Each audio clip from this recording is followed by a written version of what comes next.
jeter la divinité de Jésus-Christ. Branham, les pasteurs Cass et les autres sont des catholiques. Ce n'est pas pour rien que les catholiques disent de Marie qu'elle est la mère de Dieu. Mais le Dieu dont Marie est la mère, c'est qui? Mais c'est Jésus, non? Ce sont des catholiques. Alors, regardez, il a donné un premier... Il y a des versets qu'il a donnés avant. Jean chapitre 14, verset 6. Il dit, ce verset confère à Jésus les droits à la divinité. Quand Jésus, Philippe lui pose la question, Seigneur, montre-nous le Père.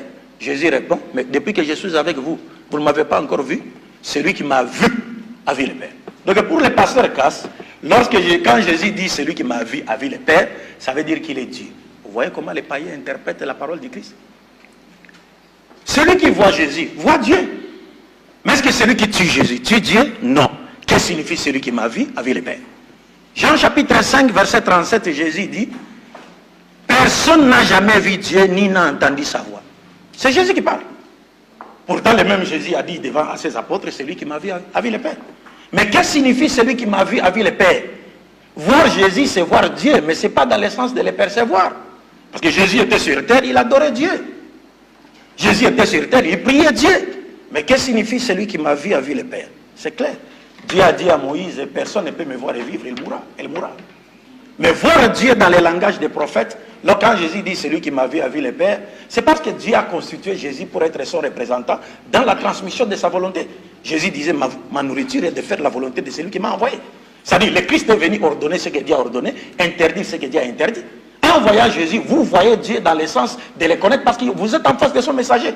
Celui qui voit l'ambassadeur de la RDC en Belgique, il voit le président de la République démocratique du Congo, mais comme il n'est pas là-bas, laissez-nous parler.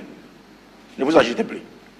Alors, même il a donné, il a parlé de la même chose, il a fait allusion à Jean, chapitre 10, où Jésus a dit à ses disciples, moi et le Père nous sommes un. Et les disent, oh, tu blasphèmes. Oui, mais parce que les Juifs n'ont pas compris le langage de Jésus. Quand Jésus dit, moi et le Père nous sommes un, est-ce que ça veut dire qu'il est devenu Dieu? Il était. Ah, ou il était Dieu, comme le dit le pasteur Cass? Non, pas du tout. Parce que Jésus dit dans Jean 17, 10 à 11, 20 à 21, s'adressant à Dieu, il dit, Père, j'ai fait connaître ta parole aux hommes que tu m'as donnés, garde-les afin qu'ils deviennent un avec toi, comme toi et moi nous sommes un, afin que tous nous soyons un, pour que le monde croit que tu m'as envoyé. Donc le pasteur Cass. J'ai fait connaître ton nom. Vous vous agitez pourquoi? Laissez-moi parler. Vous commencez à vous agiter? C'est un cours biblique gratuit maintenant. Alors, donc là, vous voyez, quand Jésus dit, moi et le Père, nous sommes un, ça ne veut pas dire qu'il est un avec Dieu dans la divinité. Parce que Jésus, la preuve c'est quoi? Jean chapitre 14, verset 28. Mettez-vous, soyez-vous comme vous enseigne la Bible, pasteur. Jean chapitre 14, verset 28, Jésus dit, le Père est plus grand que moi.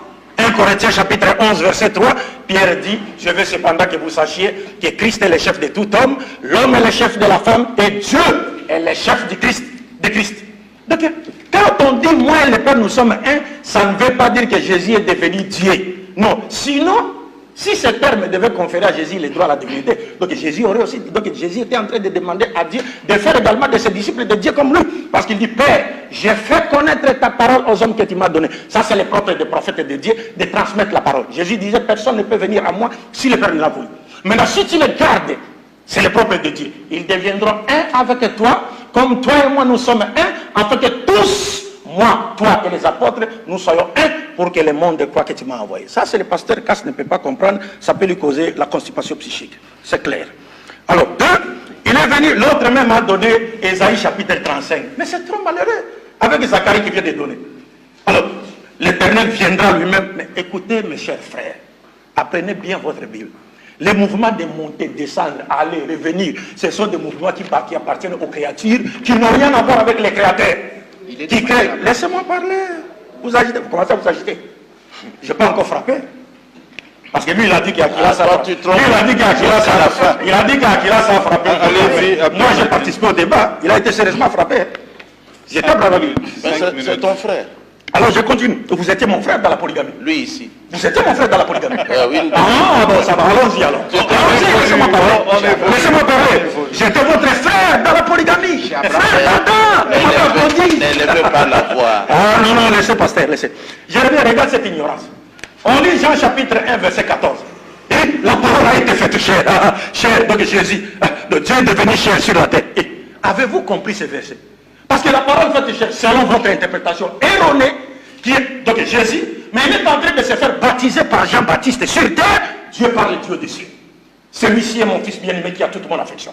Le Saint-Esprit descend sur lui. Quelle est la différence qui existe entre la parole qui s'est fait entendre Dieu des cieux, qui est Dieu, qui pouvait encore créer une autre créature, comme Jésus, en la faisant naître d'une femme vierge, comme Marie.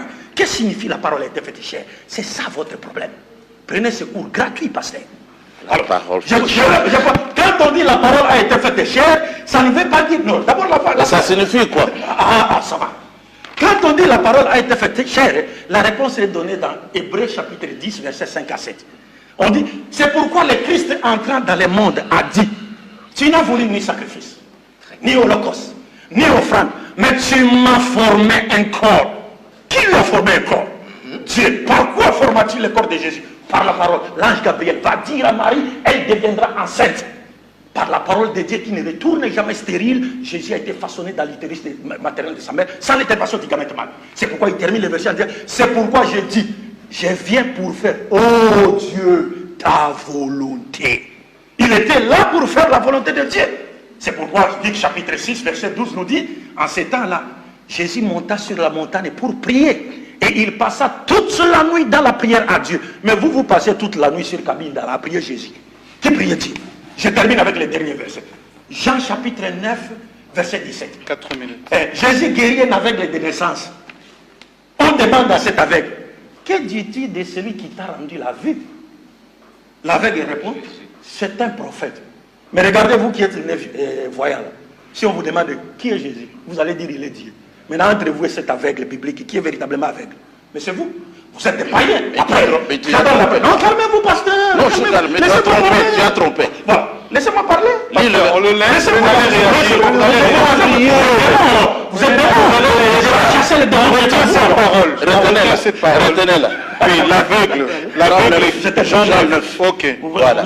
Allez-y, Abdul Majid. Bon, je laisse le pasteur. Je voulais lancer une bombe. Mais lancez, allez-y. Non, parce que non, 2 minutes. Il reste 3 musulmans, ils trompent. Je pense que je donne la bombe. Regardez maintenant.